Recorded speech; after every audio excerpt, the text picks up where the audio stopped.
admin is a massive waste of time. That's why there's Atlas, the AI-first recruitment platform built for modern agencies. It doesn't only track resumes and calls. It remembers everything, every email, every interview, every conversation, instantly searchable, always available. And now it's entering a whole new era. With Atlas 2.0, you can ask anything and it delivers. With Magic Search, you speak and it listens. It finds the right candidates using real conversations, not simply looking for keywords. Atlas 2.0 also makes business development easier than ever. With opportunities, you can track, manage, and grow client relationships powered by generative AI and built right into your workflow. Need insights? Custom dashboards give you total visibility over your pipeline. And that's not theory. Atlas customers have reported up to 41% EBITDA growth and an 85% increase in monthly billings after adopting the platform. No admin, no silos, no lost info, nothing but faster shortlists, better hires, and more time to focus on what actually drives revenue. Atlas is your personal AI partner for modern recruiting. Don't miss the future of recruitment. Get started with Atlas today and unlock your exclusive listener offer at recruitwithatlas.com. Welcome to the Elite Recruiter Podcast with your host, Benjamin Mena, where we focus on what it takes to win in the recruiting game. We cover it all from sales, marketing, mindset, money, leadership, and placements. I am so excited about Finish the Year Strong, and we are just a little ways away from it getting started. It is going to be the most impactful summit of the year. And here's the thing. We are taking a few sessions from the vault, from the community, from the VIP to share with you guys. These speakers are going to be speaking at Finish the Year Strong. These speakers are going to be pouring in to help make an impact, help make Q4 be the best quarter you've ever had. So make sure you get registered. Do not miss out on this opportunity. All the sessions live are free. There are two opportunities to get the replays through the community and go in VIP. But the most important thing is get a chance to be there live. Get a chance to hear these speakers. Get a chance to let them pour into you. Because here's the thing, no matter how your year has been, this is your opportunity to draw a line in the sand. Draw a line in the sand and make Q4 the best quarter yet. I will see you guys there. Make sure to get registered for Finish the Year Strong. I'm so excited about sharing Dante with you guys. He's one of those people that I believe more recruiters need to get around, need to learn from. And it's not just he's cracked the code when it comes to billing. He's cracked the code on actually teaching and duplicating that with his team. And he's literally coming and sharing exactly what he's doing with his team and how you can do the exact same thing with your recruiting business, whether you're a recruiter or with people that you are training yourself. So I am so grateful on people like Dante just sharing the information. And he'll probably talk some of the numbers, but there are some people in his firm that are just absolutely crushing it. And real quick, Dante, you guys are a remote first firm, right, too? Yeah, we're a remote company. And they've found a way to crack the big biller code for a remote first company, and not where not everybody's in the office. So Dante, I'm going to turn it over to you. Floor is yours. Thank you for that introduction, Ben. It's always good to chat with you and everyone here. Happy Friday. It's been exciting to hear all the speakers here throughout the week. Some great speakers, well-respected people in the industry. So it's an honor to be here. But first, before we get started, I want to give a shout out to Ben. Ben Mena has been throwing up some good events, and I've been here as his podcast since 3-4 years ago. And I was telling him, before this meeting, I've had a lot of people reach out to me through his podcast. He interviewed one of our recruiters as well too, Kaylin, and she had a lot of people reach out to her as well too. So it just shows how this has made an impact to a lot of people, and the value that you're creating here for the community. So good stuff, Ben, and keep it up. I know that the next few years are going to be crucial for you, and it's going to be great. But yeah, before we kind of get started, recruiting and billing and everything, I feel like a lot of people, something that I really want to touch base before I go into my presentation about becoming a 500K plus biller and so on. I feel like with technology, AI, and everything, there's a lot of different things that are coming up, and that many recruiters, especially me, I get questions all the time what are you guys doing for automation? What are you guys doing for artificial intelligence and ATSs, platforms, and so on? And there's so many of them. I lose count. I have demos probably 3-4 times a week with different ones, and I'm always just interested in learning. But if you go back to it, the fundamentals of recruiters are easy. It's building good relationships with good people, nurturing those relationships, becoming subject matter experts in your industry. That's always something that you have to follow through. And finding the pain point for every client and every candidate you talk to. It's not just about selling your services. Find the pain points within that, because that's how you're going to solve people's problems there. And one last one that a lot of people fail to do is just do the hard work consistently. To build 500K, you have to work hard. It's not just, okay, I'm going to send 100 emails, hopefully for something to stick, then I'll follow up. It's not, you have to send emails, you have to do cold calls, you have to follow up, you have to have a game plan for that. It's tough. It's a lot of work. And every time I go through the data and I analyze people's KPIs and what they're doing on a weekly basis, we see something consistently. People that have spent most time on the phone, that are usually reaching out to the people the most, is always going to be the most successful there. So I do want to leave you guys with that. So now, before we get started, I want to hear from everyone right now. What building goals do you have right now? Because I want to hear from everyone else, and I'm going to lay it out of how we discuss here within our company what their building goals. So if you're trying to build 500K, it also depends on the industry that you're working on. If you're trying to build 600K, we're going to have to break down those numbers, and I'll show you how we break down those numbers here so we could help you get there. So Elliot, 600K. That's good. That's awesome. Good to hear. That's a huge goal, and we'll break it down so you guys could break it down on your own as well too. So let me present this real quick, and I'll take it here. So today we're going to go over the step-by-step framework and what we use. I'm going to go very detailed, and there's a few templates that I'm going to be giving away as well too to everyone. It's a 7-step sales process that we use, and a hot pitch. It's something that I've learned from some of our recruiters that came in that work very well, and it'll show you the step-by-step on how to do that as well too on a daily basis, that you could do 15 to 20K outreach on your own. But here you go. So just a little bit about myself for those of you guys that don't know who I am and our company here, Tiello. I co-founded Tiello with Simon Jordy back in 2019. We were actually D1 soccer players. We met on the pitch, and then we did an internship together selling life insurance. And after that, we just became really close. We were both business-minded and everything. After that, just like everyone else, most people, I had no idea what recruiting was. And my first job out of college was with Aerotech, one of the largest staffing companies, and I was a commercial recruiter there. And I ended up being a commercial recruiting and engineering and the construction side for them. And I did very well the first year there.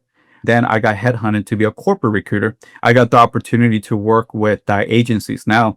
And once I was working there, I would come home and tell Simon, like, man, these fees are high. Like, we're paying out $20,000, $30,000, $40,000 fees to agencies to find us people like a resume. And he was like, they get paid $20,000 just to find a resume for you?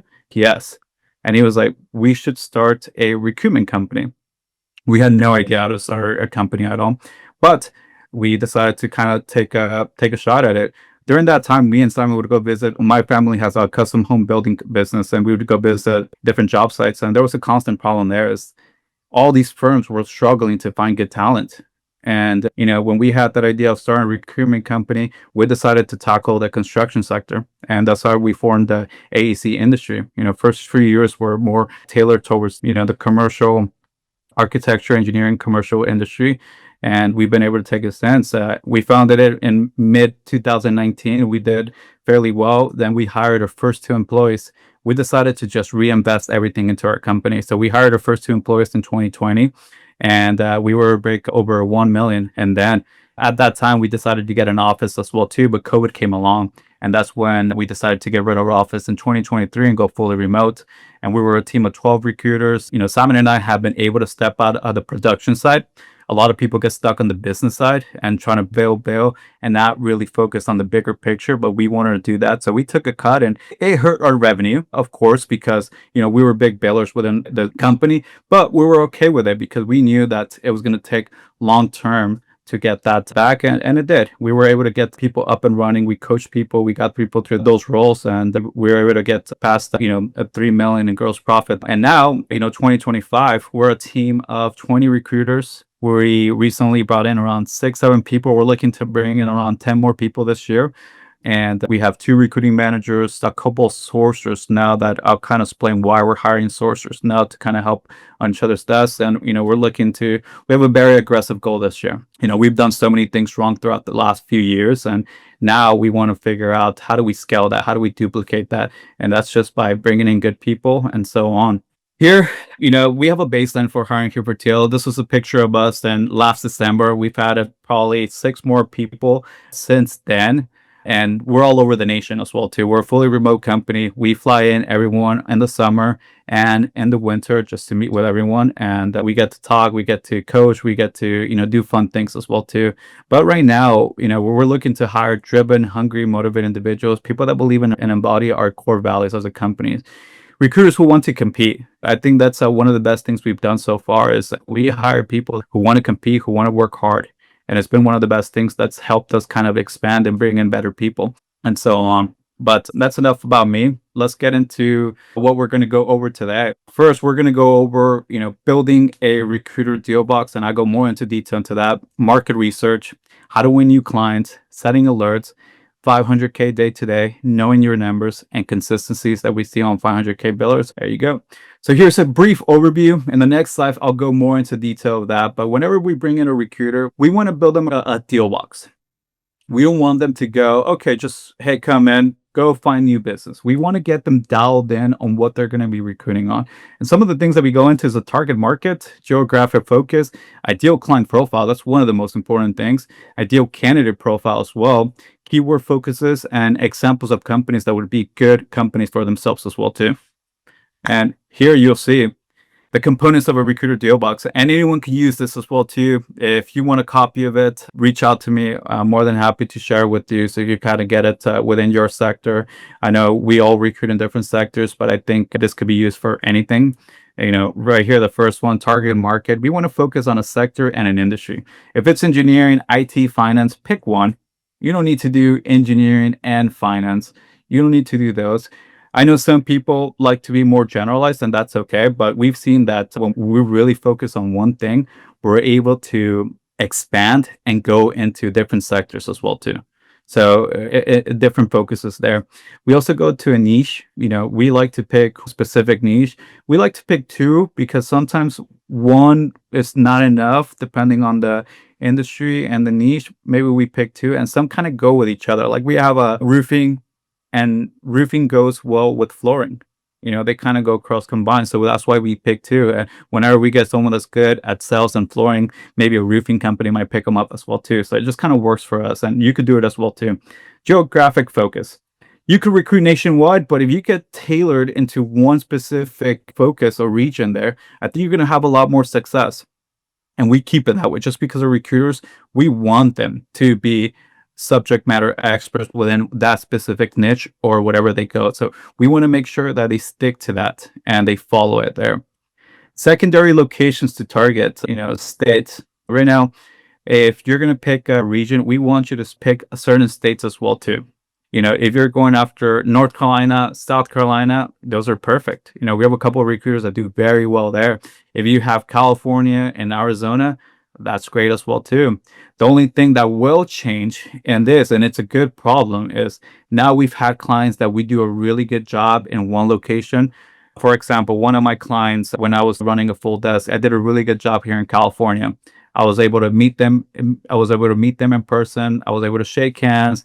I was able to, go to dinners with them. I was able to go to projects with them. I nurtured the relationship there, and I became good friends and, good people with them. And I think that's one of the things that had me the most success there. But they asked me to open up a San Jose office. Then they asked me to open up a Texas office. Then they asked me to open up an Arizona office.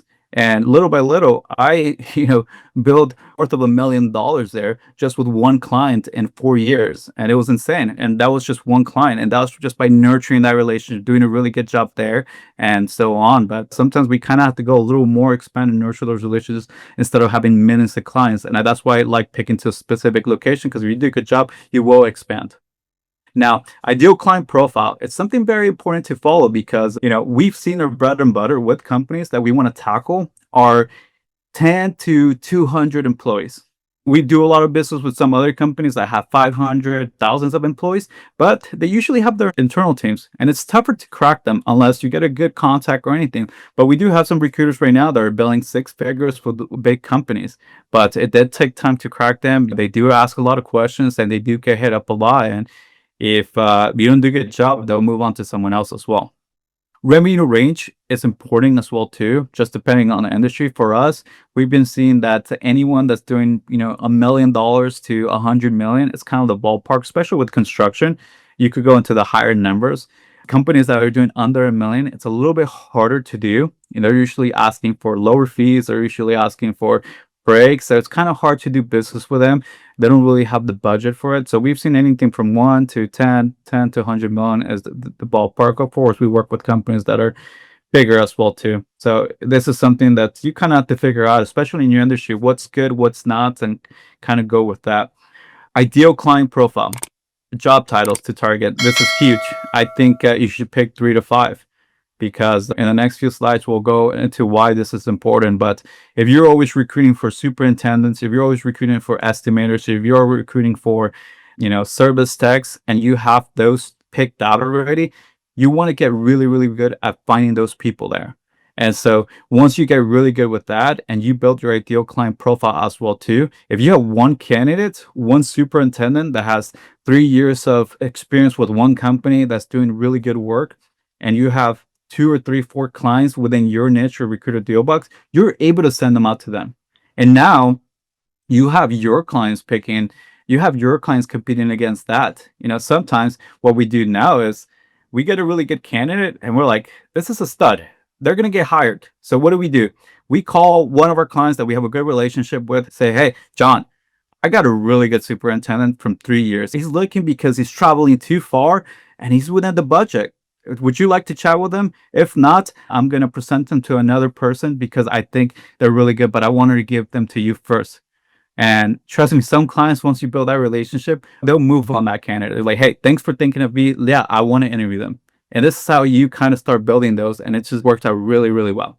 So make sure you're always building those relationships and you stick to those candidates, because now, even for us, we have certain recruiters in different niches now that we find one good estimator and we have 3 to 5 interviews for that estimator. And sometimes it's tough because our clients will have to fight for them. But, depending on the relationship you build and depending on the candidate as well too, you got to make sure that you kind of play that out. But that's the best problem to have, because if you're working in, let's say, Oklahoma, and you find one good PM, or you got one client there, well, once you recruit for them, what are you going to do next? Now you have to start all over, start from scratch, and go find something else. So this is why we kind of stick to this.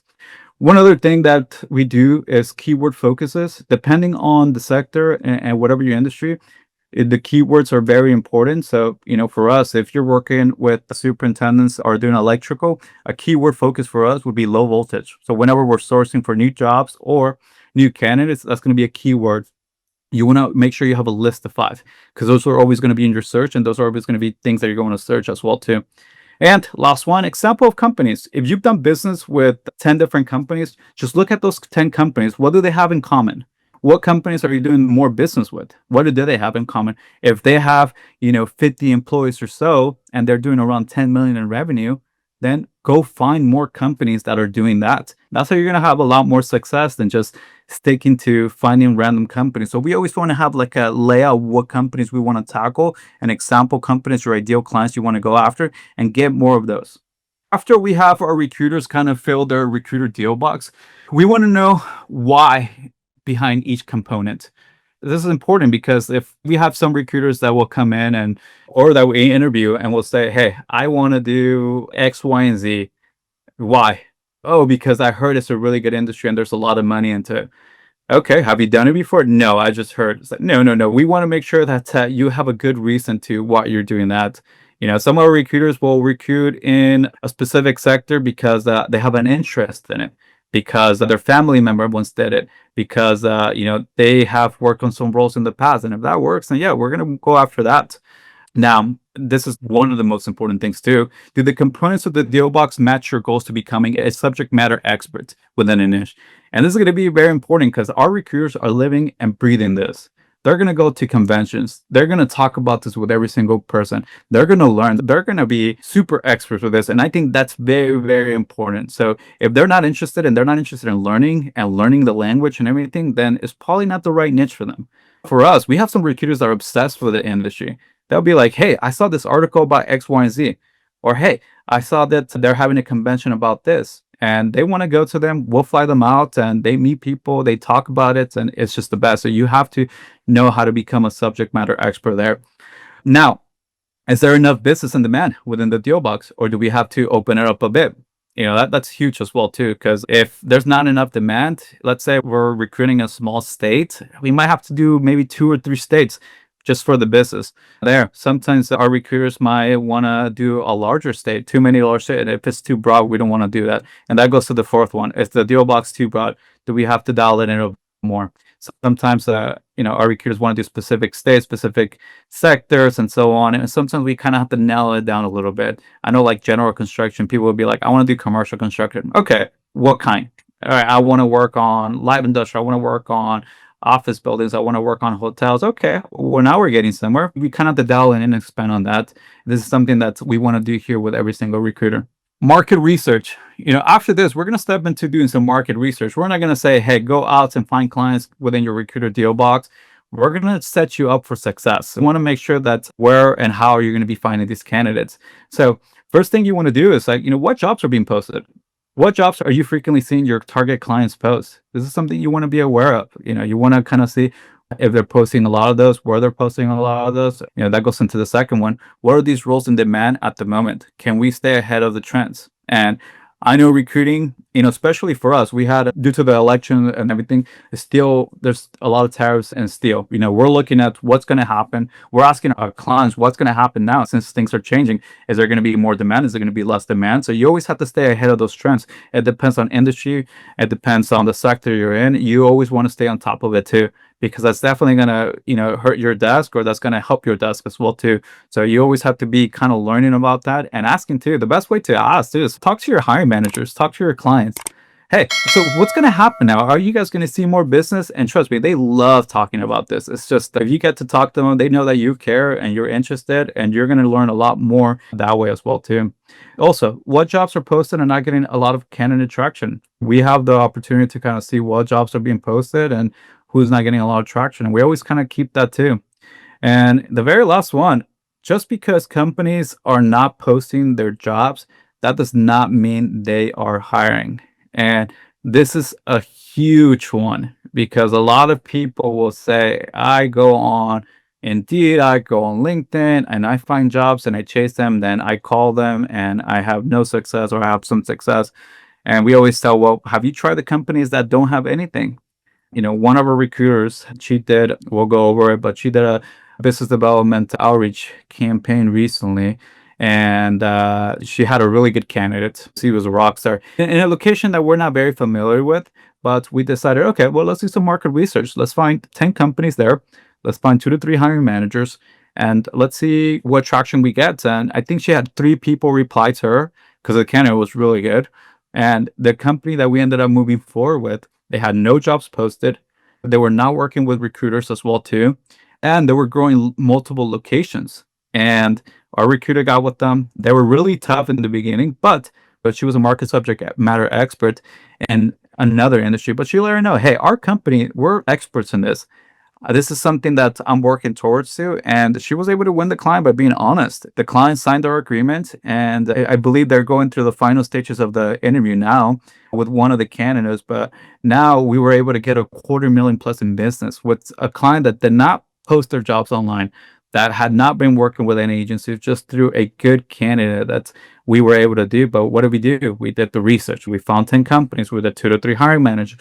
We wrote a very detailed message, and we were able to get traction there. That's where, a lot of people need to do a lot more of the legwork there, because it definitely works, and you have to be able to kind of do those extra steps to find those clients there. Next, what candidates are in your pipeline? What candidates are open to new opportunities right now? I know if you have LinkedIn Recruiter, you're able to see who's open to new opportunities. I think that's a huge tool, and we utilize it a lot. So it's something that we want to know who's in our pipeline. As well, what A+ candidates do you have at your disposal? If you have an ATS, I would suggest for you to kind of start saving candidates that are A+ in your pipeline, even if they're not interested. Because if you build good relationships with these candidates, it's not now, maybe 6 months, maybe a year later, they're going to be interested. And if you keep following up and you have a good process on touching base with them, they're going to think about you whenever they're looking to make a move. So you should always have those and always keep in touch with them, because recruiting sometimes takes a while to get good candidates, but once you got this A+ candidates, can you use them? And if they give you the green light, where can you place them? Where can you show your clients that what you're working with, and they'll open up a lot of doors for you. What are you doing to stay proactive with candidate flow? This is something very, very important. And some of the things that we do, which I'll touch base here in the next few slides, is alerts.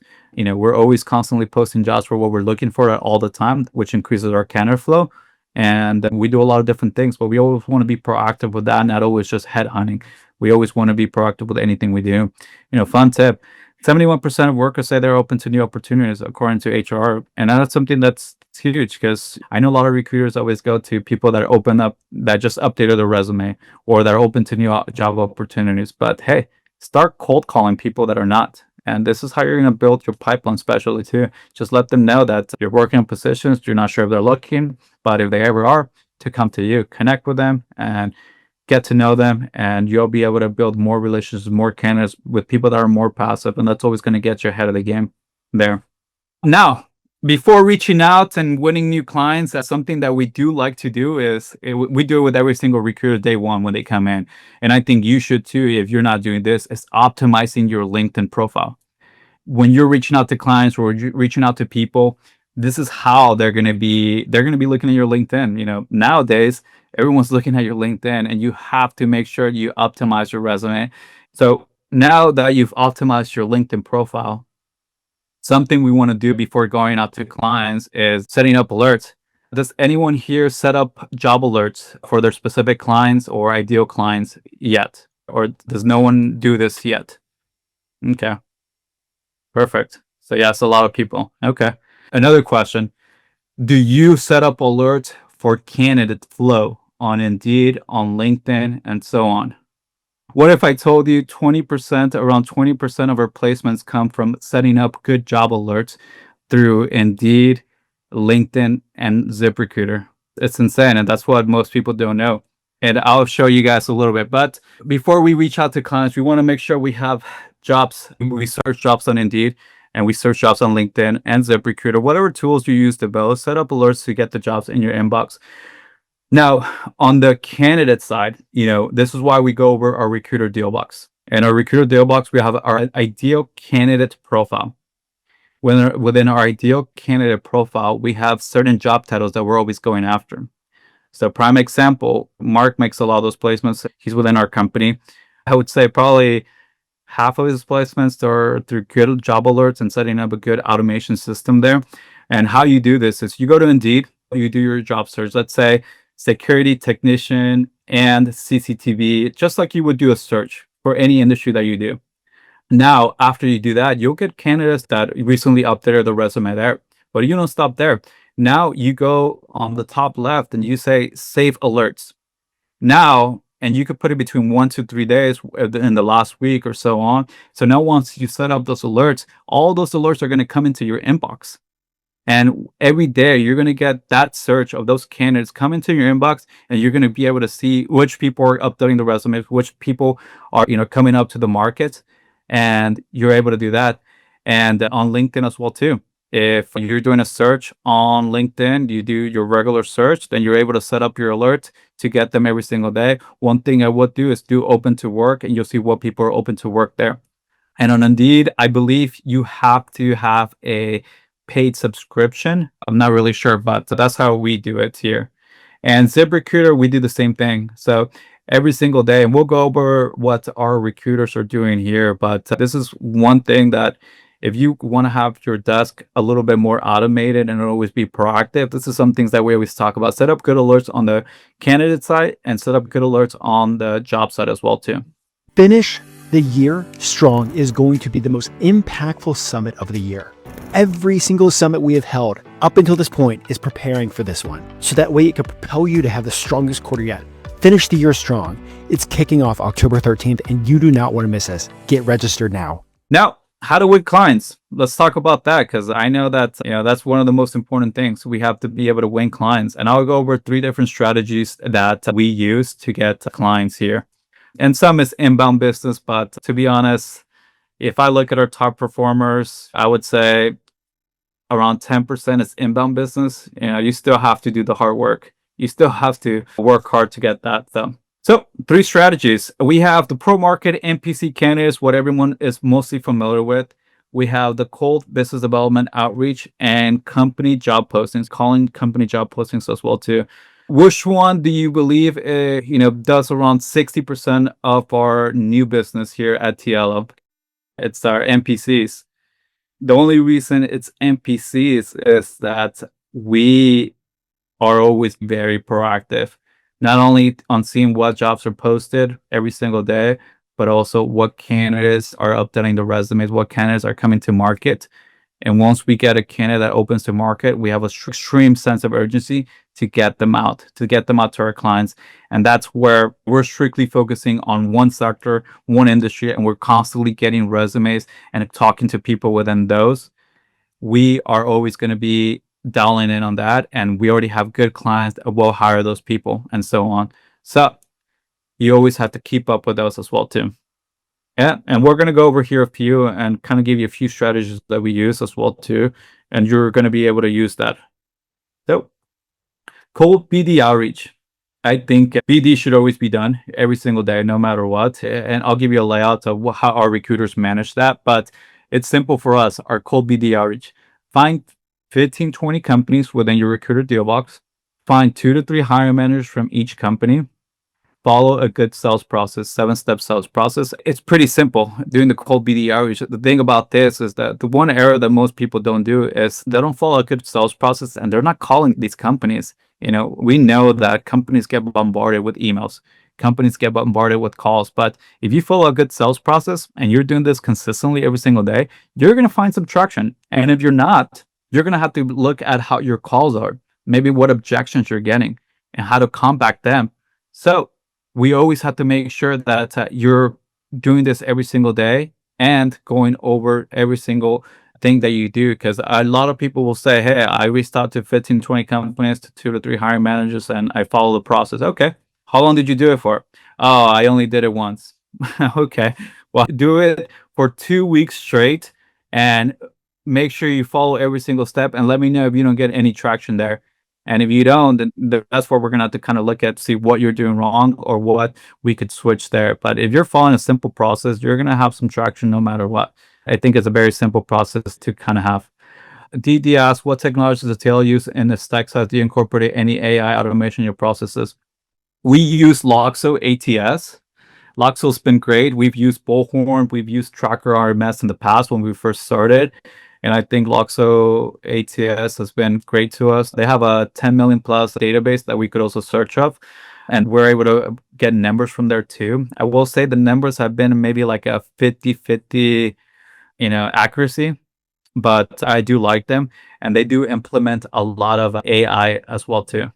Where one of the things that I love about Loxo ATS is that you create a good job, and once you create a good job, you could do Loxo source, and it'll automatically pull you a list of 50 to 100 people that kind of meet the job and so on.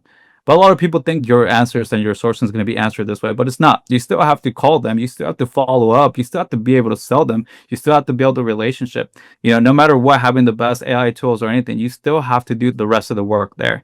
But I think Loxo prevents a lot of that. So one of the things that Loxo does is you create your job, you do some sourcing, and you're able to add them to your basically job project. But you could add a feature where if you add them to the project, it'll send them an email automatically about your job, a link to the job, how to apply, and everything. So while you're sourcing and putting them into the pipeline, it's already sending the first outreach via email, which is great. We have some success, some not so much, but it works. And I do like that, because now instead of doing the 20 people, 30 people sourcing, then following up email, then following up a call, you already have that going on the back end, when sometimes we might be through the 11 to 12 person that we've sourced, and we already have 1 or 2 replies that, hey, I'm interested, let's chat. And that's one of the things that we do. So it does help. As far as finding phone numbers, we also use Zoom Info. Now, Zoom Info is very expensive, and I know a lot of people give them a lot of talk back and everything, but I think it's a tool that helps us so much. And we didn't always use it, to be honest. We used Apollo, we used some other things as well to try to get phone numbers, but once we were able to afford it, it's just worth the investment. And once you have more people, 10, 15, 20 more people, it lowers the cost as well too. But right now, I have no complaints. They've been good to us. They have a good customer service and everything. So we don't mind paying. And honestly, we're not shy from investing in good tools for our recruiters, because we want to make sure that if we're charging higher fees, we're giving the best service there as well too. Another thing that we use for sourcing Indeed, we give everyone an Indeed account with contacts and sourcing as well. We do give everyone a Zoom Info account as well. We do give everyone a ZipRecruiter account as well. They have our ATS to source from. And that's pretty much all the tools we use. We're not too fancy. I think at the end of the day, we still have to do the hard work.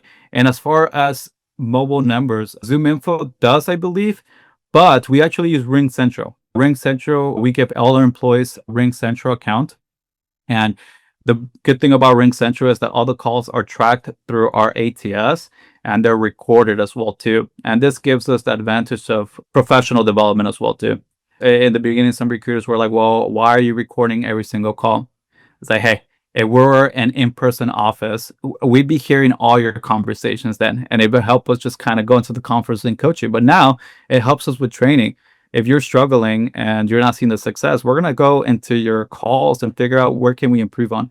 And this is something that we do on a daily basis with our recruiters and so on. So Ring Central has been a good tool, and especially if you want a remote company, you should have something like that, because it'll give you everything to track your employees, but also professional development. I see it more as professional development. Our managers go over calls every single week, and we use them for training purposes as well too. So it's just good.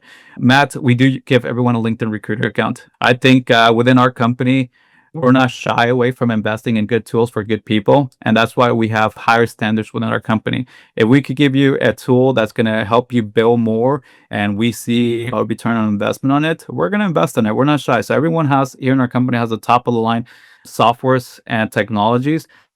But we're also want to make sure that, we're doing the 500K plus in billing, the goal that we want to get you to. So, it's kind of we're not shy away from it. And I think if you're able to get to, a place where you can invest a few tools, let me know. But for anyone that's just starting or looking to get up, we didn't start this way. And we didn't have Zoom Info. We had LinkedIn Recruiter, but we didn't have Zoom Info. We didn't have Indeed as well too. We didn't have ZipRecruiter. It was just old school, hard work, make a lot of calls, try to build connections, referrals, and so on. And we were able to build 1 million plus. They're the first year doing that. So you could do it without it, I would say. But if you want to use some other tools that help you, definitely look to invest in different tools. And if you use them right, they're going to help you. Our recruiters are expected to, by year 2, year 1, you still get up and running. We're kind of figuring you out, niche and everything, building relationships. After you start building more and start making some placements, we want to nurture those relationships. And within our recruiters, I tell everyone else, it's better to have 10 clients that pay 50 to 100,000 than 50 clients doing 20K placements or so. So we want to make sure that we're nurturing those relationships. And we've been able to get a lot of business by, hey, we make 1 placement. Okay, are they local? Let's go visit them. Okay, you made 3 placements, you built 6 figures with the client, go fly out, take them out to dinner, go see their project sites and everything. And now those are year after year clients. So we always want to make sure that we nurture those relationships. So like I said in the beginning, recruiting comes back to the basics. Build good relationships, nurture those relationships, have long-term partnerships there. Yes, you want to make money, but sometimes you can't be too transactional. You have to be able to build those reports with people, become a market subject matter expert, and be able to do that. So that's kind of what we've been doing here. Second strategy is the pro market candidates. I would say 60% of our business kind of comes this way. The other majority is returning clients as well too. But pro marketing good candidates is one of the things that we do. And you have to be very, very specific and detailed when you do this, because companies are constantly getting contacted by the recruiters trying to provide the same services. So how do you stand out? And I think one of the things that we do here is showcase an A+ candidate within your network, highlight their unique value proposition and skills, draw notice to your expertise and expansive network, and provide actionable next steps, encourage and open up a conversation. This, if you do it right, if you build a good list of companies, 15 to 20, 2 to 3 hiring managers, and you're able to follow a good sales process, and you're able to follow up through that, you're going to have some success. I say this just because a lot of the people are doing it, but you have to do the hard work. You have to make the calls. You have to follow the process. Don't expect it to just get replies and have everything done for you. You still have to do a lot of work there. So now another one that we do is reaching out to companies because of job posting, reaching out to target companies because of an open job posting. Now, this one's one of the most challenging, but it does work. We have recruiters here that will find a good company. We'll find one of the target companies. Let's put it that way. We'll find one of their target companies and they'll see a job posting and they might already have a candidate for them. Reach out to them. Hey, John, I saw you have a job opening. I'm pretty sure you got a lot of calls from other recruiters, but hey, I got an A-star candidate that focuses on X, Y, and Z. I've seen you guys around. By any chance, are you the right person to talk to? Just open up a conversation that way. And it's a lot more warmer when you have a really good candidate that way. So we do this a lot and we have a lot of success. And sometimes you have to get creative. I made a post with Caroline the other day how she saw a job posting. She made a placement from a job posting. But what did she do? She called the hiring manager. She left them a voicemail. She messaged them on LinkedIn. Nothing. So what did she do? She texted them. Hey, I'm in the area. I would like to see if I could come by. I saw your job posting. I want to tell you more about us and what we do. He replied within 5 minutes. She showed up the next day to go meet the client in person, shake the hands. We got the opportunity at 30%, and she was able to make a placement there. And, it was from a job posting. But guess what? It's not just a job posting. You still have to do other things and get creative around there. So sometimes, when people tell us, well, I called the job posting, I didn't get anything back. Okay, well, did you follow up? Did you leave a voicemail? Did you text them? Did you get creative around it? And we have to do that as well, too. So we want to make sure that we're always following up on job postings. And you might think, well, hey, companies that are putting their job post, they have their internal teams, which they do. They do, of course. I worked on it.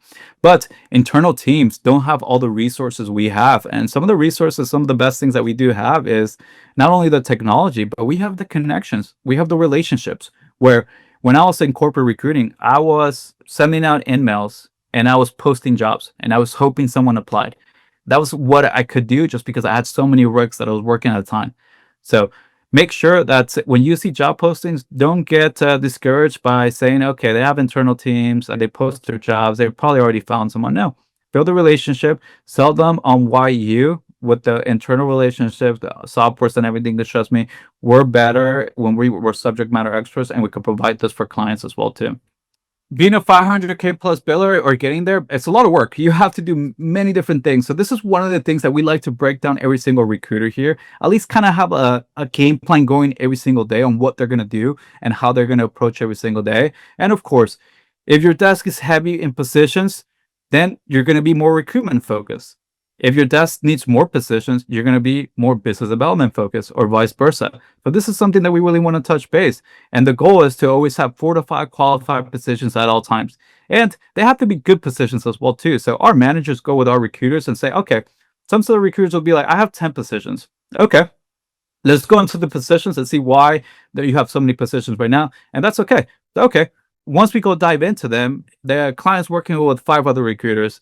The position has been open for more than 9 months and so on. So we start kind of qualifying what positions are good. And we end up with the recruiter, hey, you actually have 3 positions, not 10.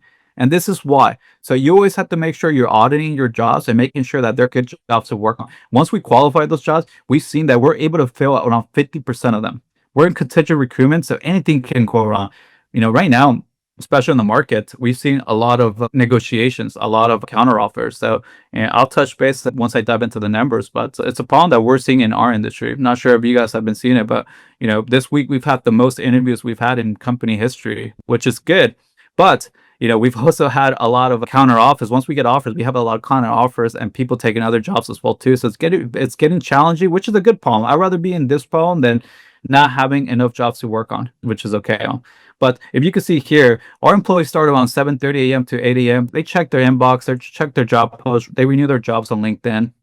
They check alerts, LinkedIn, Indeed, and ZipRecruiter, and so on. 8 a.m. to 10 a.m., candidate prospecting. I think candidates that you get from job posts or alerts that are open to work or Indeed, call them, get them, see if you could find them. So you could find them to NPC or send them out to some of your clients.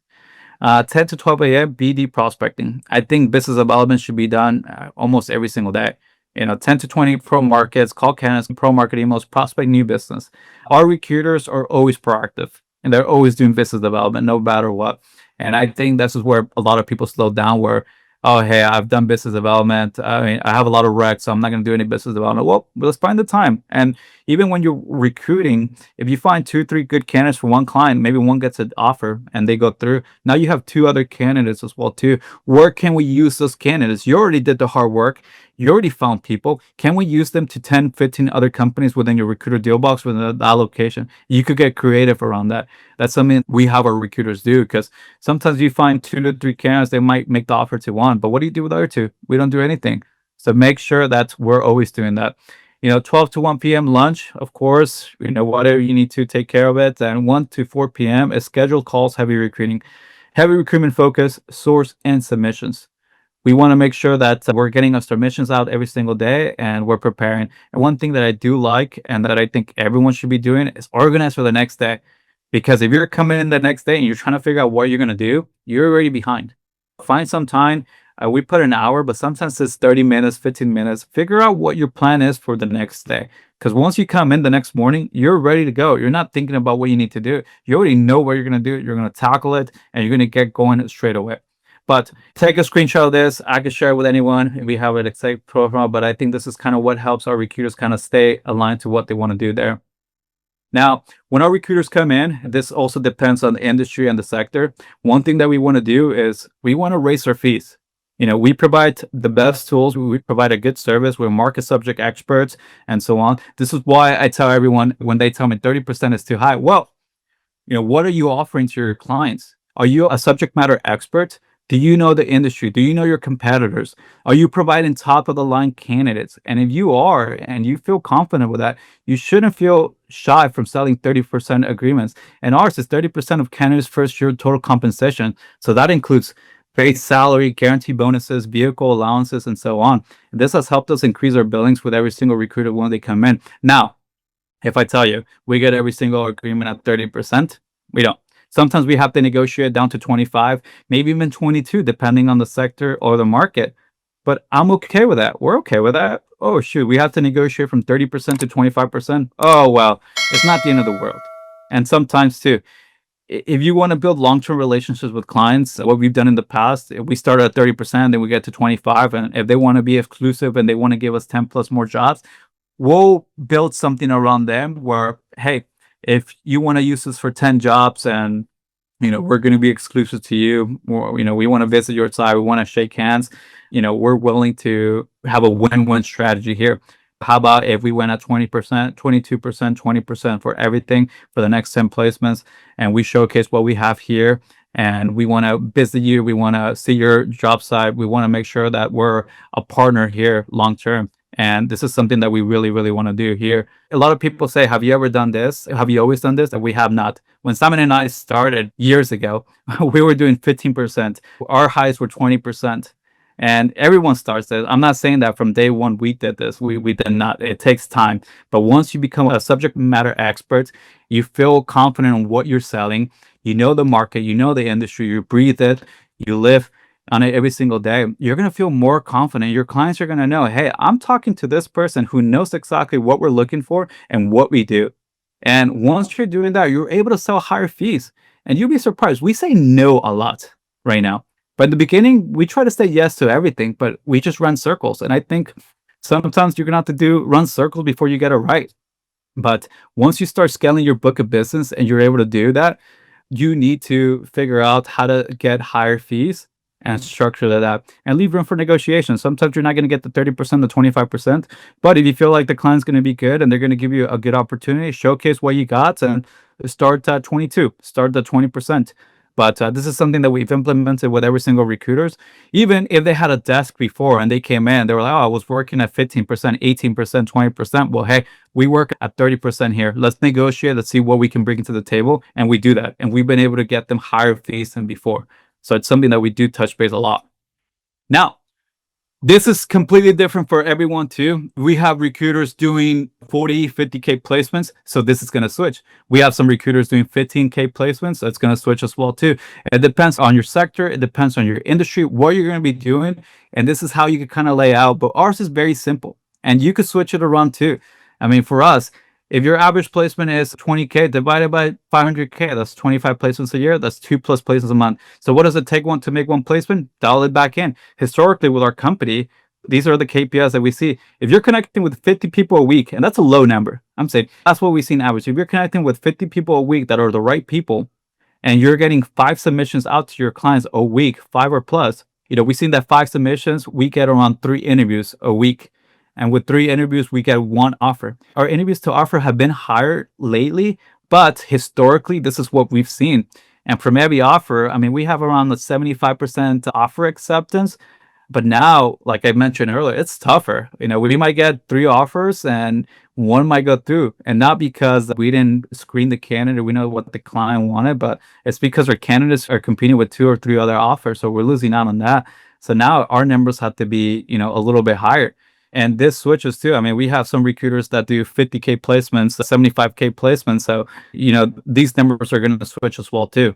So this is how you can kind of break it down and kind of figure out where you're going to be. So even for yourself too, if my goal is to hit 700K this year, okay, what's my average placement? Okay, well, divide that by how much you want to bill. Okay, well, how many placement of that is a month? Okay, well, what does it take to make 1 placement now? And now you dial it back in, and now you go into that. And depending on what more work you need to do, you got to up your work there. This is very simple. And if you have any questions, just let me know. I'm always here to help anyone here. Now, here are some consistencies that we've seen with 500K plus billers, and it's becoming a subject matter expert. Share your jobs on LinkedIn. A lot of people are shy from putting anything on LinkedIn, which is okay. I was shy back in 2018, 2019 as well too. I didn't really want to do it, but to be honest, once you start sharing your posts, people start seeing what jobs you have and people start reaching out to you. It's not going to be from day one, but it takes a while. It does take a while for it to be able to do that.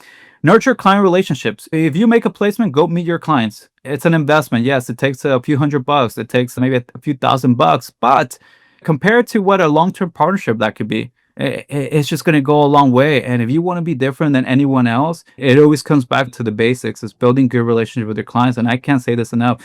We fly out our recruiters a lot. We had 2 people go to a roofing conference 3 weeks ago. We have 3 other recruiters going to another conference in 3 weeks. We have recruiters visiting our clients every other week. Now, I know it's expensive and everything, but if you're looking to make a career out of this and not just a side hustle, this is something you're going to have to do. And I'm a strong believer with this. Always be on office and thinking proactively. I think every single recruiter that's here that wants to do 500K, you have to be on offense and always be thinking ahead. And one of the things that we always see is have a strong sense of urgency. Urgency, time kills all deals. You always have a strong sense of urgency. We have a rule here that we have to present candidates within the first 96 hours. But to be honest, our recruiters are presenting candidates within 24 hours now.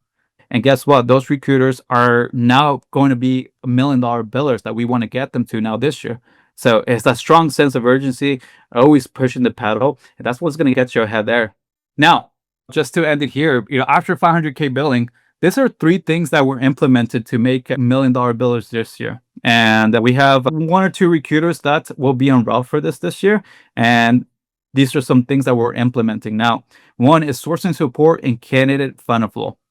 We're providing an arm for them to become market subject experts within their niche and be able to funnel good resumes, good people every single day, and sourcing support on whatever roles they have, because they usually have multiple roles, and that eliminates hours for them on a weekly basis instead of dealing with that. And we've been able to see that once we provide a few good candidates for them, and they're able to screen them and they're able to send them to the clients. That's been eliminating a lot of hours for them. It's been very helpful right now.